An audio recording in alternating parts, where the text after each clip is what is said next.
Hello बच्चों, आप सब कैसे हो। आपका स्वागत है। आज आपको यहाँ पूर्णांक के बारे में बताएंगे।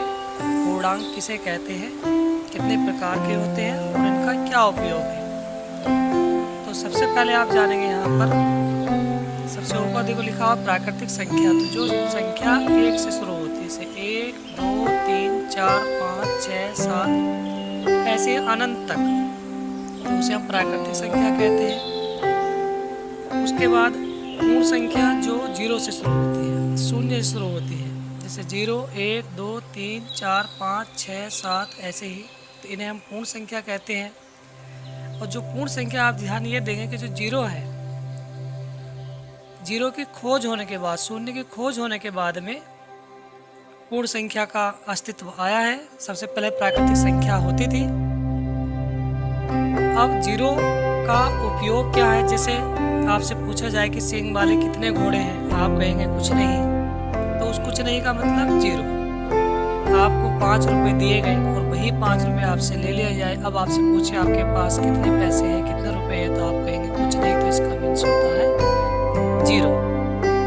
अब आगे आता है पूर्णांक। पूर्णांक क्या है, इनकी क्या आवश्यकता है। जैसे कोई पेड़ है, उसकी ऊंचाई, और कोई तालाब है, उसकी गहराई। अब इन दोनों को हम गणित की भाषा में कैसे लिखेंगे, अंकों में कैसे लिखेंगे, ये हमें आवश्यकता पड़ती है। दूसरा उदाहरण समझ सकते हैं आप कि आपने किसी को 100 रुपये उधार दिए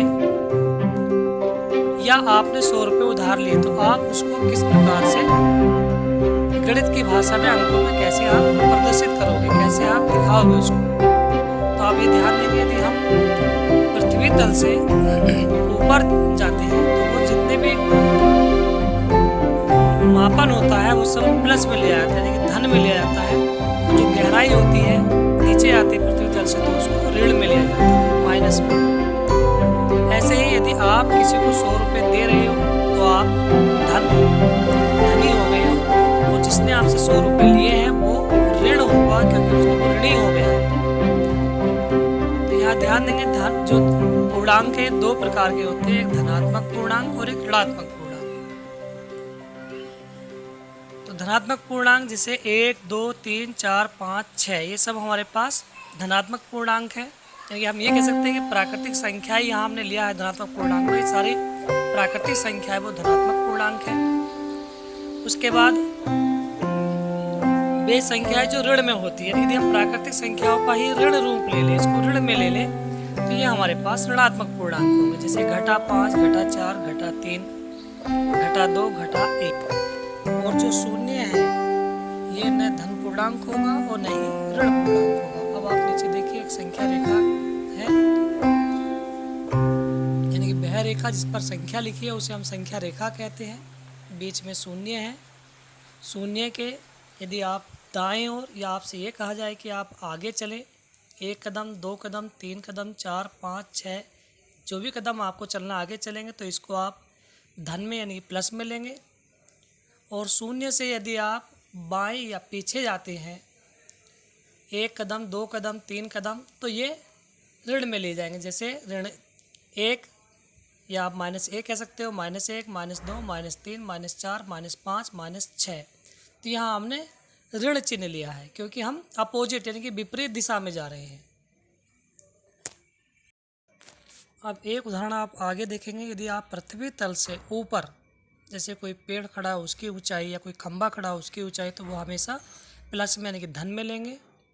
और यदि जैसे तालाब है उसकी गहराई, या कोई खंभा ज़मीन के नीचे है उसकी गहराई, तो उसको हमेशा हम ऋण या माइनस में लेंगे। यहाँ आप देखेंगे पृथ्वी तल जहाँ लिखा हुआ है इसके सामने शून्य लिखा हुआ है।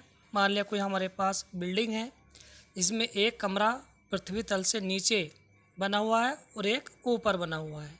तो जो 1, 2, 3 जो भी सीढ़ी चढ़ रहे हैं, यानी कि जो मकान की ऊंचाई है, ये सब धन में लेंगे। और हम नीचे उतर रहे हैं, यानी कि हम ऋण दिशा में जा रहे हैं, तो ये सब हम कहाँ लेंगे, इस सब को हम माइनस में लेंगे।